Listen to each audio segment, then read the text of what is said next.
Hello, this is Teacher Marco from Phuket Pals, and welcome to this GED Social Studies screencast. I would like to give you a brief overview of World War One.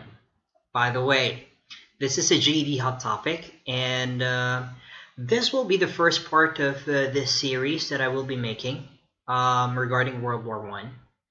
So don't get too excited, uh, and please wait for our um, next uploads in this channel regarding World War One. I'm sure you will love it.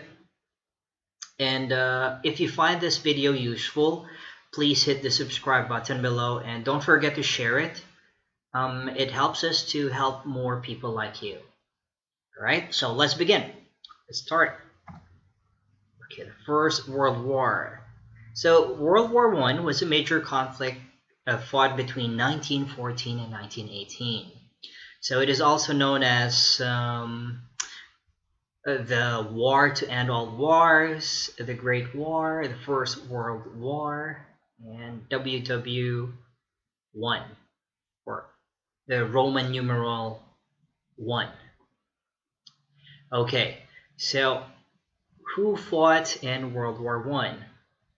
Well, World War One was fought between the Allied powers and the Central Powers. Now, I do have a different video that will discuss about Allied powers and Central powers, so please wait for it. Um, so, the main members of the Allied powers were France, Russia, and Britain. Well, the United States also fought on the side of the Allies after 1917. We'll look further into that in the future.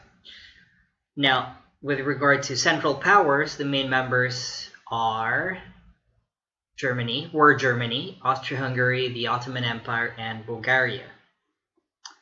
Now, where was most of the fighting?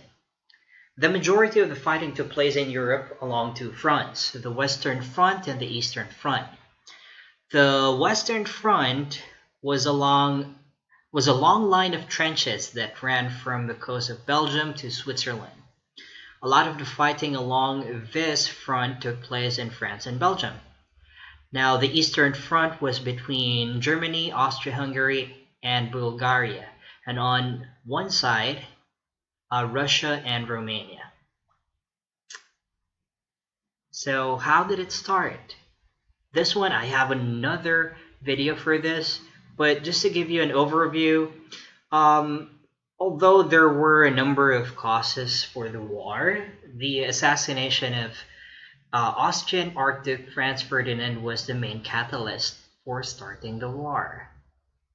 So, after the assassination, Austria declared war in Serbia, then Russia prepared to defend its ally Serbia, and after that, Germany declared war in Russia to protect Austria, and this caused France to declare war on Germany to protect its ally Russia. After that, Germany invaded Belgium to get to France, which caused Britain to declare war on Germany. And take note, this all happened in just a few days. Now, how about America, teacher? Well, I will talk about that. I have a different video about that. So I'll get back to you on that. So what are the major battles? So a lot of the war was fought using trench warfare along the Western Front. That's why World War One is, it took that long for the war to end. The armies hardly move at all. They just bomb and shoot at each other from across the trenches. Some of the major battles during the war included the First Battle of the Marne, Battle of the Somme, Battle of Tannenberg, Battle of Gallipoli, and the Battle of Verdun. And after all of this, how did it end? Well, the fighting ended on November 11, 1918, when a general armistice was agreed to by both sides. The war officially ended between Germany and the Allies with the signing of the Treaty of Versailles. Okay, and I will talk more about World War One, especially the treaty, on the next videos. Now, before we end this screencast, I would like to help you out with your GED test preparation. So I prepared one question taken from the GED test, GED Social Studies test, and let's take a look at it. Okay, let's read it. When the United States entered World War I in 1917, President Woodrow Wilson said, "The world must be made safe for democracy. Its peace must be planted upon and tested foundations of political liberty." Later on, he said, "The Americans who went to Europe in World War I to die are a unique breed. Never before have men crossed seas to a foreign land to fight for a cause which they did not pretend was particularly their own, which they knew was the cause of humanity and mankind." Wow, beautiful words from President Wilson. Now, if you understand this particular excerpt from his speech, I'm pretty sure you will be able to answer the prepared question. Let's take a look at the prepared question.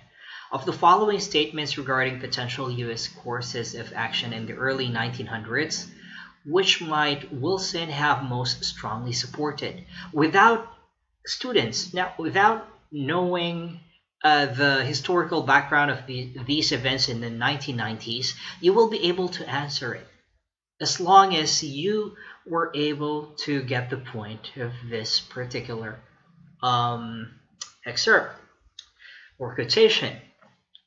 So if you read carefully, you will understand that President Wilson is trying to point out that the American soldiers who fought in World War I are very helpful. Americans are aiming to help other nations who are in need, and they wouldn't hesitate to help out other nations as long as there is an oppression that is happening. Now, if we take a look at the choices, A, the United States should intervene military in the former Yugoslavia to stop the bloodshed there. Now, keyword, bloodshed, that is an oppression. Okay, that's, wow, upon reading letter A, I think I will be able to answer this. But of course, let's take a look at the other options.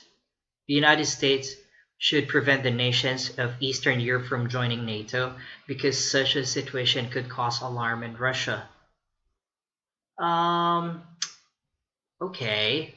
C, the United States should launch a surprise attack against North Korea and Iraq to eliminate their dictatorial governments.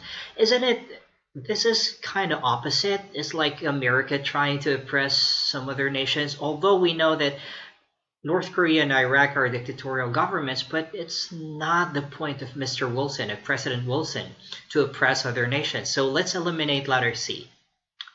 D, the United States should encourage the growth of economic groups like the European Common Market and North American Free Trade Association. Okay, this is a good option, but it's not really related about political liberty. All right. It's not related to Mr. Wilson's speech here. So let's eliminate letter D. The United States should ignore foreign affairs as much as possible and spend more of its funds and time on domestic affairs. No, no, no. This is completely what Mr. Wilson or President Wilson wants. So if we will choose between A and B, the stronger answer here is A because of the keyword bloodshed and intervene. Okay, so without knowing any background about these events in 1990s, I would choose letter A.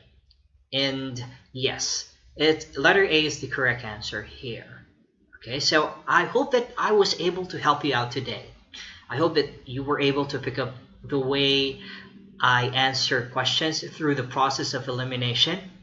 And I hope that I was able to impart to you some knowledge about World War One, although it's just a very brief overview. So please wait for the other videos. There will be a lot of uploads in this channel. And I want to thank you for watching this video. That's all from me, Teacher Marco from Phuket Pals. And have a good day, everyone. Bye-bye.